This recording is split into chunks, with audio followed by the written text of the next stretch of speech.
Hi, my name is Andrew Lueneburg, And I'm Annie Dobbins. and we are both students in the Department of Biomedical Engineering, class 462, and we're here to present our ECG project. An ECG measures the heart electricity by placing electrodes on the skin, and these 3 electrodes will be connected to the right arm, left arm, and left leg. Through the electrodes to the leads, it can read the depolarization of the heart muscles, and this leads to small changes in the electricity on the skin, and this will lead to a ECG signal that can be read through the differentiation of the 3 leads that we have. So as Annie was saying, these leads right over here are placed at 3 different locations on the body, and each of them are going to have a slightly different voltage that corresponds to the depolarization of the heart. And the way that our board is set up is that we're going to receive those signals through an audio jack right here, and it's going to be sent to 2 separate legs of the circuit depending on if you're looking at the lead 1 signal or the lead 2 signal. The basic flow is that we have an instrumentation amplifier here that's going to take the difference between 2 of those leads, and it's going to add a little bit of gain. It's going to be sent to an op amp over here that's going to be not only adding a little bit more gain, but also going to be doing some active filtering.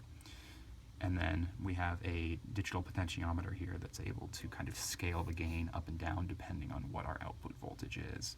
When it's all said and done, we're going to have 2 legs of those that are taking 2 separate lead measurements, and it's going to be output to an Arduino using some of the pins right back here. And as you can see, we have an Arduino. They mate quite naturally. Right here you can see a screw header for the DRL circuit. This will have lead going to the right leg, and the purpose of the DRL is to keep the body at a common voltage. So right now we have our ECG project hooked up to a human, which is me, and I have 4 leads currently connected to my body. I have, left arm, left leg, and right leg. Not going to move around because of motion artifacts and all that business, but yeah, hooked up to 4 leads. And those are going into the circuit as we were talking about before. The circuit is being plugged into the Arduino. Arduino is getting ported over to the lab. So we're currently looking at the front panel of our LabVIEW program. If you look up in the top left, that's where we can do some of the initialization information. So for example, that COM that you're seeing there, the Visa resource name, that's us telling LabVIEW where to look for the Arduino that it's hooked up to. There's a stop button there, because we got to stop the program eventually, and then there's a little bit of input with the threshold peak. That'll get explained a little bit later in our video. Looking at the main center area of the program, it's a bunch of waveform plots, and if you look up in the top left, or the top left waveform, that's going to be our ECG lead 1, which is, as you can tell, kind of a small amplitude signal. You have lead 2, which is a little bit larger, and lead 3, which is the 2 subtracted. Going into the center batch of panels, those are all going to be part of the Tompkins algorithm.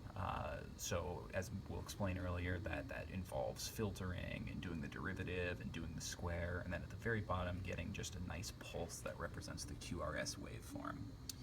That's what determines the BPM information, which we're displaying on the left side of our screen. So as you can see, I'm pretty calm right now, about 70 BPM. And if for some reason I was to start moving around a lot or starting to do a little bit of a workout, we might see some arrhythmias pop up. So one of them would be tachycardia or bradycardia. Both of those are indicator lights that will pop up if the BPM goes high or low. All the way on the right side of the screen, we have some AVR, AVF, AVL waveforms, and those are being constantly updated with all the information we're inputting from the Arduino. Right now you're looking at the internal code for the LabVIEW.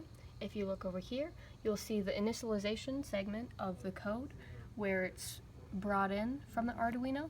And at this point, we're going to have the 2 ECG numbers coming in as a concatenated string.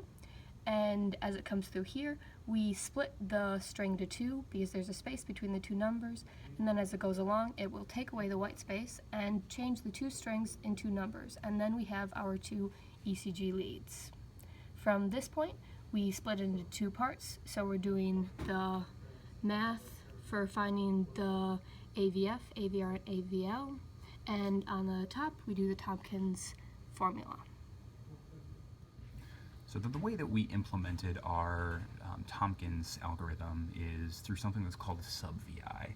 Essentially, in the portion of the video you just saw, our Tompkins formula just looked like a little block, but actually that was representing a little bit more of an in-depth piece of code that we have in front of us right now. And essentially the way this works is we have one input over here on the left side, which is coming from the strings that Annie was explaining, and then we have a couple of different outputs that you probably saw inside of the video of the front panel. So what happens is we take in a number and we run it through two point-by-point filters first. So we're going to do a low pass and a high pass, and essentially what this does is together they build a bandpass filter, right? So it's between 5 Hertz and 15 Hertz. That's going to be our first filtered signal, and that's available in the front panel, as I said before. The second thing we do is we do the derivative of this, and we have yet another waveform that gets output. We square that signal, squared, and then we run it through an FIR filter to smooth it out and essentially really get that definition on where the QRS signal is. So essentially what happens is, as an overview, we take in a bunch of points, a bunch of information on that waveform from the ECG, from the ECG circuitry in the leads, and at the end we have a really defined pulse whenever we have a QRS, and that makes it extremely easy for the rest of our circuit to detect when we have a heartbeat. This is another sub-VI that you probably saw on that front page of our LabVIEW code. And really this is just doing some pretty simple math. It's taking in our lead 1 signal and our lead 2 signal, and it's outputting our lead 3 and then all of the 8V values that are all seen on that front panel. So in the background, it's really not too complicated, as you can see right here. So the output, that QRS pulse, is right where my finger is here, coming out of that sub-VI we explained. If we trace that signal up here, we get into the portion of the circuit that is all about detecting what the beats per minute of the heart are. And the first stage of that is we use a point-by-point peak detector. And essentially what that does is it takes the last 64 points and takes a threshold that essentially a voltage that it wants to look above, and it's going to put out the peak value that is above that threshold within the last 64 pieces of information. Outputs that as a Boolean, a true-false. If that's true, as you can see in front of us, it's a huge case statement. So if it's true, what's going to happen is we're going to store the cycle that peak occurred at. We're going to subtract it from wherever the last cycle of the last peak was, and we're going to store that difference inside of an array right here. So the array that we just mentioned is a part of an overall system that's called a circular buffer. And the idea of this system is that this array here, whenever we put a new piece of information, it's going to get carried over to the next time we run this piece of code or the next peak. And essentially every time a new peak gets found, it's going to take the oldest value inside of the array, get rid of it, shift it all to the left by 1, and it's going to put in our newest peak. So that means that it's going to continuously update, and it's always going to have the last 10 peaks, or the difference in cycles between peaks inside of the array. Every third time that we get a peak, we go into this inner case statement with a true, and it's going to take a sum of the 10 values that are inside of that circular buffer. It's going to divide by 10, invert it, multiply by 60,000, and that's going to get us our beats per minute as an output, and that's getting sent to the front panel as you saw before. Right here we have some pretty simple greater than, less than statements that detect if the heartbeat is greater than 100 or less than 60, and it's going to light up the correct indicator on the front panel accordingly. Our project uses a Arduino Uno R3 microcontroller board to essentially act as a middleman between our circuit and LabVIEW on the computer. So its main role is to essentially sample the signal that is being output from the ECG and send it over to the computer every X amount of seconds, and all that kind of information can be seen off in our lab report. Its other functions include controlling the digital potentiometers. So what it tries to do is it tries to sample the output of the circuit every once in a while, and it wants to see if the output is too high, or if it's essentially railing high, or if the output is a little bit too low.